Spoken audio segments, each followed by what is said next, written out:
My name is Brooklyn Albrecht, and I'm doing a presentation on Seurat. He was born in 1859 in Paris and died in 1891, again in Paris. He first started his career after his military service in Brest in 1879, where he started drawing seas, beaches, and boats. He then went home to Paris and continued his art career with another painter in their own studio. To start off his work, they went on a steamboat to an island called Le Grand Jet, where that became the place for majority of his pieces.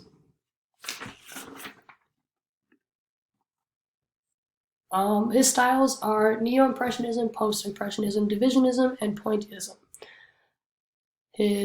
Which are Neo-Impressionism, he founded this style, and it's actually the use of bright colors and specific technique to bring out the color, which is mostly pointillism. Post-Impressionism uses color and form in more expressive manners. And Divisionism, separation of color and its optical effects. Pointillism, specific technique of applying dots. His first major painting was rejected by Paris Salon, which is like a state type of way to get recognized. So then after that rejection, he became an independent artist. Shortly before his death, he was secretly living with a 21-year-old model named Madeleine Knobloch, who gave birth to their son in 1890. So he died a year after his son's birth from angina, which is not enough blood flow to the heart, but they don't really know for sure how he died. They also said it's pneumonia and a couple of other things. So his first piece, The Gardener, was for the beginning of it. Majority of his pieces from 1881 to 1884 showed rural laborers and landscapes. He started showing his interest in impressionist techniques with his bright colors.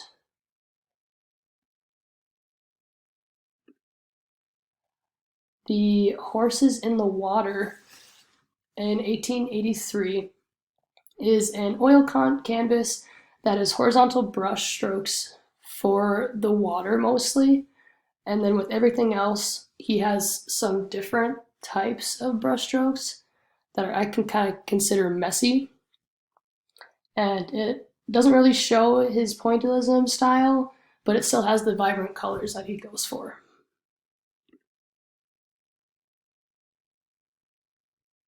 The Bathers at Asnières is the majority or the major first piece that he did that was denied by the Salon. It is also an oil canvas, and this was the piece that got rejected, like I said. Interesting though that the area near the water is darker than it is on the land. And this piece actually goes along with his most famous artwork of A Sunday on Le Grand Jet. And you will see that in the next slide. This is like on the left side of that river, and then it shows the right side. So this is also the oil canvas, and this is the other side of that river. And in that last picture, you could kind of see some more working class people rather than like the wealthy class like that's on this slide. You can see that none of them are actually swimming on this slide like they were on the last one. And you can see that these two pieces that go together because of the sailboat and the canoes that are shown on both pieces that you can see on like that top leftish area. Altogether, these two pieces show the difference of the two classes. In his piece Horse and Cart that he created in 1884, majority of his pieces are oil canvases, and they were used with pointillism and neo-impressionism. The cart, from what I've read, the cart is partially shown, and it's not an accident, it's on purpose because he wanted the horse to be the main figure of this piece. And people believe that he really liked horses. It's in a couple of his pieces. And that it kind of shows like his loneliness because that horse is by himself. So to show his like loneliness when he was growing up as a child.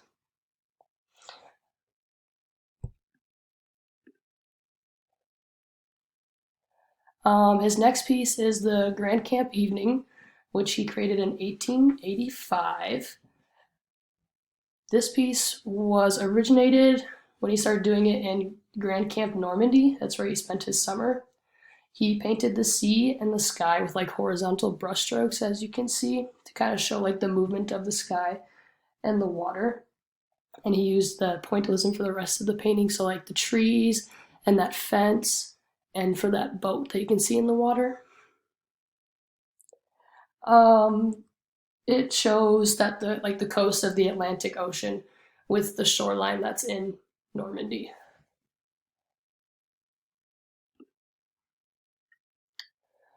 In Circus Sideshow in 1887, he showed his technique in a different way. So in this piece, he put the circus show in like a nighttime setting, whereas the rest of them kind of showed like the vibrant colors and like the middle of the day and outside. Um, it kind of entails a circus show. So this was during like the gingerbread fair that's held in Paris. And so like the point of this was to get the person in the front to kind of entice people to come buy tickets to go watch that show. So you can see like people on the right kind of going up the stairs into like the box office.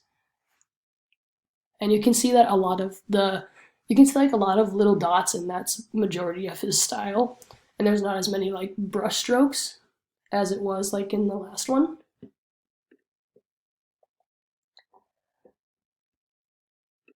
This next piece he created in 1888 is Port in Bessin in Normandy. He created this piece to try and show the luminosity of the open air with all of its nuances, which that's quoted from a site that I have. He painted 6 different scenes at this seaport to share that light and color that he wanted to see and like wanted to show it with the world. But this one doesn't have the brushstrokes like in the ocean or in the sky as it does with some other ones like the rivers and the other sky. Excuse me. So you can see just a bunch of little dots. And if you went up like really close to the screen, you can't really tell what's going on, which you can see that in another picture coming up. But when you back away, you can actually see all of it and all the detail it has.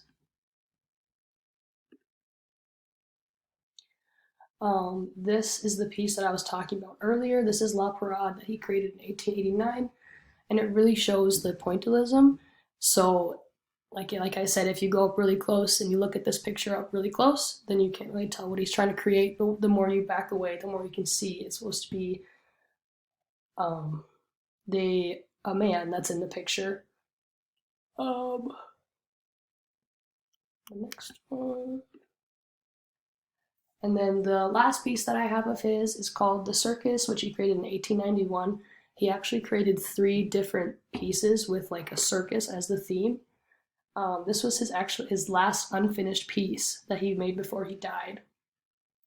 It shows a performer standing on the horse, and then there's a clown which is at the bottom, and that was the highlight of the circus. It was taking place in Paris, and it was called the Circus Fernando, and then they later changed the name to the name of the clown because that's what majority of people went to go see.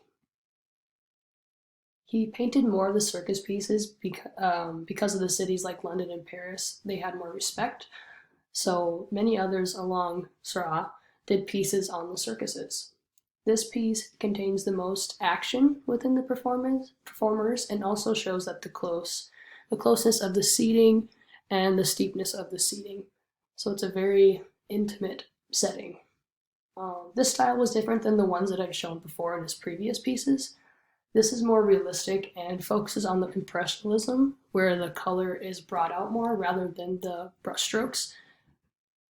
And the performer that's riding the horse is, to me, seems like the main piece along with the clown, just because she's already doing like a daring act, and I'm sure the audience is in awe, and there's like an acrobat to the right of her. So I think he just really wanted to catch attention and show the public like what's so good about these circuses and why they had so much respect.